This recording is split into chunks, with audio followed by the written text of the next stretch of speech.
নমস্কাৰ বন্ধু বান্ধৱীসকল, স্বাগতম জনাইছোঁ নিমাত ষ্টাডি পইণ্ট চেনেলটোলৈ।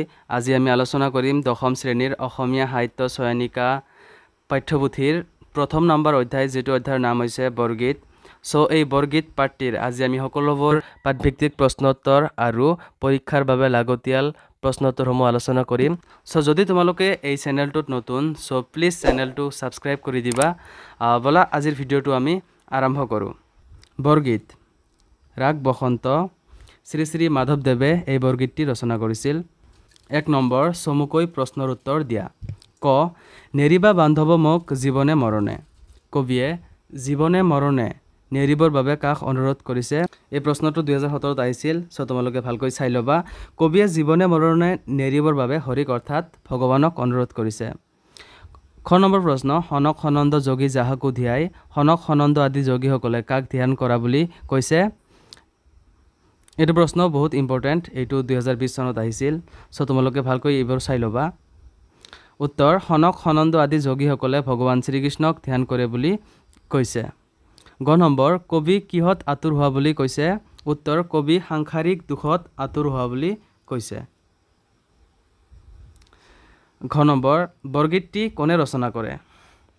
উত্তৰ, বৰগীতটি শ্ৰী শ্ৰী মাধৱদেৱে ৰচনা কৰে। এইবিলাক প্ৰশ্নৰ উত্তৰ তোমালোকে ভালকৈ চাই ল'বা। অ নম্বৰ, বৰগীতটি কি ৰাগত বন্ধা? উত্তৰ, বৰগীতটি বসন্ত ৰাগত বন্ধা। প্ৰথম ছ, বান্ধৱ বুলি কবি কাক সম্বোধন কৰিছে? 2016 চনত আহিছিল। উত্তৰ, কবিয়ে বান্ধৱ বুলি হৰিক সম্বোধন কৰিছে। তৃতীয় ছ, মৌ পাশ মানে কি? এইটো প্ৰশ্ন 3বাৰ আহিছিল, 2017, 21 আৰু 2023 চনত। উত্তৰ হ'ব, মৌ পাশ মানে হৈছে মায়াৰ বান্ধন। 2 নম্বৰ, বৰগীতটিৰ মূল ভাৱ লিখা। উত্তৰ, শ্ৰী শ্ৰী মাধৱদেৱৰ ৰচিত ৰাগ বসন্তত বন্ধ বৰগীতটি এটি ভক্তি ৰসাত্মক কবিতা। এই কবিতাটিৰ জৰিয়তে কবি মাধৱদেৱে পৰমাৰ্থক বিষয়ক ভাৱ ব্যক্ত কৰিছে। কবিয়ে নিজকে অধম বুলি হৰিস্বৰূপ শ্ৰীকৃষ্ণক এই বিশ্বব্ৰহ্মাণ্ডৰ গৰাকী বুলি জ্ঞান কৰি তেওঁক শ্ৰীচৰণত শৰণ লৈছে। কবিৰ মতে এই সংসাৰখন মায়াময়। এই সংসাৰৰ মায়ামোহত আবদ্ধ হৈ সকলোৰে ভগৱানৰ কথা পাহৰি যায়, তেওঁক স্মৰণ নকৰে।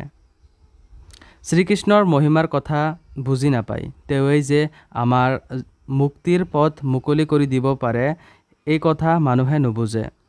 তেওঁ শ্ৰীকৃষ্ণৰ চৰণ দুখনিক মহাধন বুলি কৈছে। ভকতসকলৰ বাবে শ্ৰীকৃষ্ণই হৈছে তেওঁলোকৰ জীৱন। ভগৱানে এই সকলোবোৰ ভুল-ভ্ৰান্তি ক্ষমা কৰি তেওঁলোকক নিজ চৰণত ঠাই দিয়ে। কৃপাৰ স্বৰূপ শ্ৰীকৃষ্ণই ভক্তসকলক দয়া নকৰিলে তেওঁলোকৰ মুক্তি সম্ভৱ নহয়। ভগৱান শ্ৰীকৃষ্ণৰ ওচৰত অতিকৈ কাতৰ হৈ শৰণ লোৱাৰ বাহিৰে ভক্তৰ অন্য কোনো উপায় নাই। 3 নম্বৰ, বৰগীতটিৰ ৰচকৰ চমু পৰিচয় দিয়া। উত্তৰ, নৱবৈষ্ণৱ ধৰ্মৰ অন্যতম প্ৰচাৰক শ্ৰী শ্ৰী মাধৱদেৱৰ লখিমপুৰ জিলাৰ নাৰায়ণপুৰৰ লেটেকু পুখুৰীত 1489 চনত জন্ম হয়। তেওঁৰ পিতৃৰ নাম গোবিন্দগিৰি ভূঞা আৰু মাতৃৰ নাম মনোৰমা। শংকৰদেৱৰ প্ৰিয় শিষ্য মাধৱদেৱে গুৰুৰ পদাঙ্ককে অনুসৰণ কৰি বাৰাদি, গণককুছি, সুন্দৰদিয়া, ফেলাৰাঙ্গা আদিত ধৰ্ম প্ৰচাৰ কৰিছিল। ধৰ্ম প্ৰচাৰৰ লগতে সাহিত্য সংস্কৃতিৰো পূজাৰী এইজন মহান গুৰুৰ সাহিত্যিক জীৱনৰ কীৰ্তিস্তম্ভ হ'ল নামঘোষা। 1000টা ঘোষা থকা বাবে এইখনক হেজাৰী ঘোষা বুলিও কোৱা হয়। মাধৱদেৱে 12 কুৰি গীত ৰচিছিল, যদিও একুৰি 14টাহে পোৱা গৈছিল।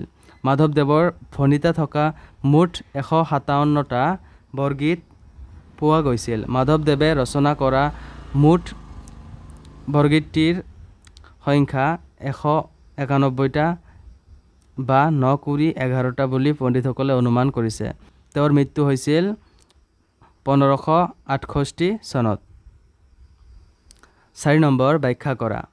ক, সহস্ৰে বয়নে যাৰ নপাৱন্ত সীমা, অধমে জানিব কেনে তোমাৰো মহিমা। এইটো প্ৰশ্ন 2021 বৰ্ষৰ ফাইনেল এক্সামত আহিছিল, তোমালোকে চাই ল'বা এইটো। উত্তৰ, প্ৰসংগ।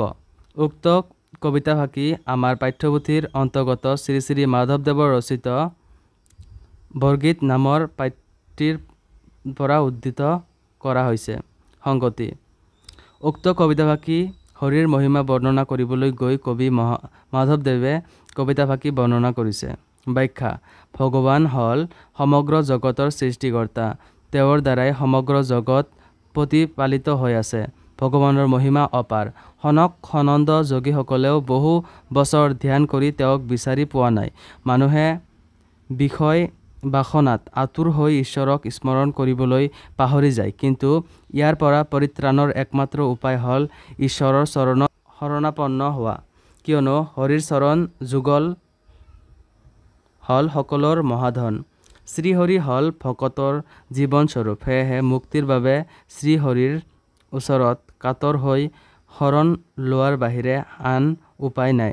সেয়ে এইজনা পৰম পুৰুষ হৰিৰ ওচৰত নিজকে দাসৰো দাস হিচাপে তুচ্ছভাৱে ঈশ্বৰৰ চৰণত সমৰ্পণ কৰিবলৈ কবিয়ে উপদেশ দিছে। খ. আতুৰ ভৈল্যহ হৰি বিষয় বিকলে কবিও উদ্ধাৰ মোক চৰণ কমলে। এইটো প্ৰশ্ন 2021-22 বৰ্ষত আহিছিল, তোমালোকে চাই ল'বা।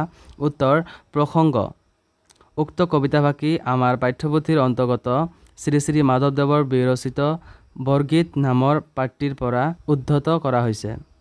সংগতি: উক্ত কবিতাফাঁকিৰ জৰিয়তে কবিয়ে সাংসাৰিক বিষয় বাসনাৰ পৰা উদ্ধাৰ পাবলৈ শ্ৰীকৃষ্ণক কাতৰভাৱে অনুৰোধ কৰিছে। ব্যাখ্যা: কবিৰ মতে এই সংসাৰখন মায়াজালেৰে ভৰা। এই সংসাৰৰ মায়ামোহত আবদ্ধ হৈ সকলোৱে ভগৱানৰ কথা পাহৰি যায়, তেওঁক স্মৰণ নকৰে, শ্ৰীকৃষ্ণৰ মহিমাৰ কথা বুজি নাপায়।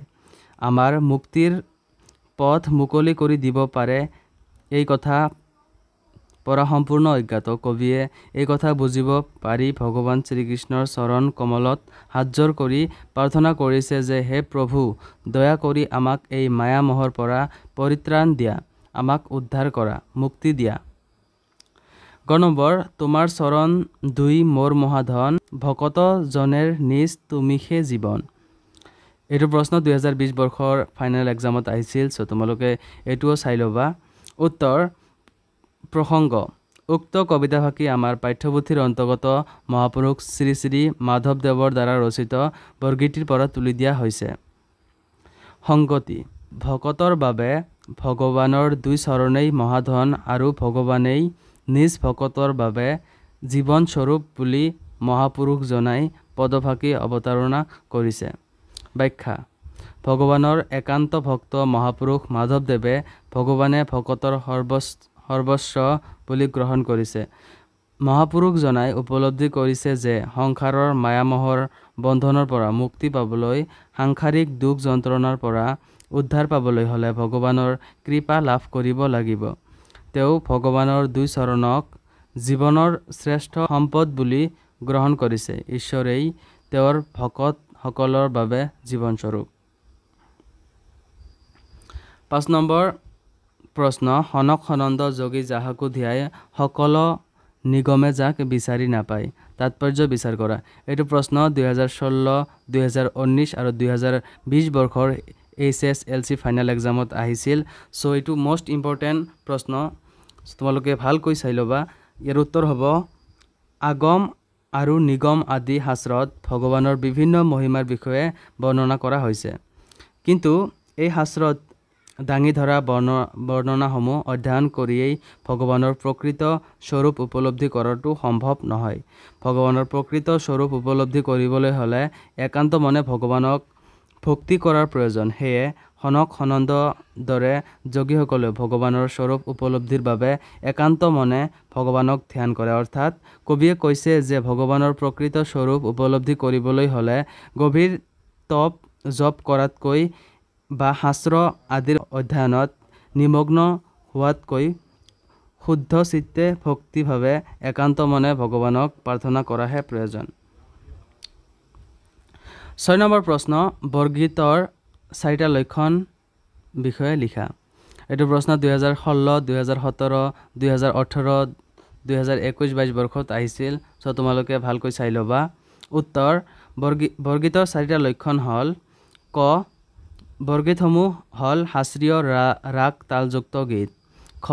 বৰগীতৰ ৰচনা শৈলী ব্ৰজাৱলী ভাষাৰ। গ বৰগীতসমূহ 14 প্ৰসংগৰ অন্তৰ্গত ঘ বৰগীতসমূহ হ'ল ভক্তিমূলক তথা ঈশ্বৰৰ মাহাত্ম্য প্ৰকাশক গীত ভাষা বিষয়ক 1 নম্বৰ তলত দিয়া শব্দকেইটাৰ আধুনিক ৰূপ লিখা নপাৱন্ত কেনে ভৈলহ তুমিষে জনেৰ কহয় উত্তৰ শব্দ আধুনিক শব্দ নপাৱন্ত মানে নাপায় এইটো 2021 বৰ্ষৰ HSLC ফাইনেল এক্সামত আহিছিল কেনে কিদৰে কেনেকৈ ভৈলহ হলো এইটো ভালকৈ চাই ল'ব তোমালোকে তুমিষে তুমিয়েই তুমিহে জনেৰ সকলৰ জনৰ কহয় কয় 2 নম্বৰ প্ৰশ্ন ব্ৰজাৱলী ভাষাৰ বৈশিষ্ট্যসমূহ উল্লেখ কৰা এইটো প্ৰশ্ন ইম্পৰ্টেণ্ট হয় 2017-2019 বৰ্ষৰ HSLC ফাইনেল এক্সামত আহিছিল সো তোমালোকে চাই ল'বা উত্তৰ ব্ৰজাৱলী ভাষাৰ বৈশিষ্ট্যসমূহ তলত আলোচনা কৰা হ'ল ক ব্ৰজাৱলী ভাষাৰ মূল ভেটি হ'ল মৈথিলী ভাষা খ পশ্চিমা হিন্দীৰ অপভ্ৰংশ ব্ৰজ ভাষাৰ লগত এই ভাষাৰ কোনো সম্পৰ্ক নাই গ ব্ৰজাৱলী হ'ল মধ্যযুগীয় বৈষ্ণৱ কবিসকলে ব্যৱহাৰ কৰা এক কৃত্ৰিম সাহিত্যিক ভাষা ঘ নম্বৰ ব্ৰজাৱলী ভাষাটো শক্তিশালী হোৱাৰ উপৰি প্ৰচুৰ স্বৰধ্বনি প্ৰয়োগ হোৱাৰ বাবে ই অতি শ্ৰুতিমধুৰ হৈ পৰিছে ঙ এই ভাষাই উৰিষ্যা বংগ আৰু অসমত থলুৱা ভাষাৰ মিশ্ৰণেৰে কিছু সুকীয়া স্থান গ্ৰহণ কৰিছে সো বন্ধুসকল আজিলৈ এইখিনিয়ে আশা কৰোঁ এই ভিডিঅ'টো তোমালোকক সহায় কৰিছে যদি সহায় কৰিছে তেন্তে এই ভিডিঅ'টো তোমাৰ বন্ধুবৰ্গৰ সৈতে শ্বেয়াৰ কৰি দিবা আৰু এই চেনেলটো সাবস্ক্ৰাইব কৰি দিবা বুলি আশা ৰাখিলোঁ ধন্যবাদ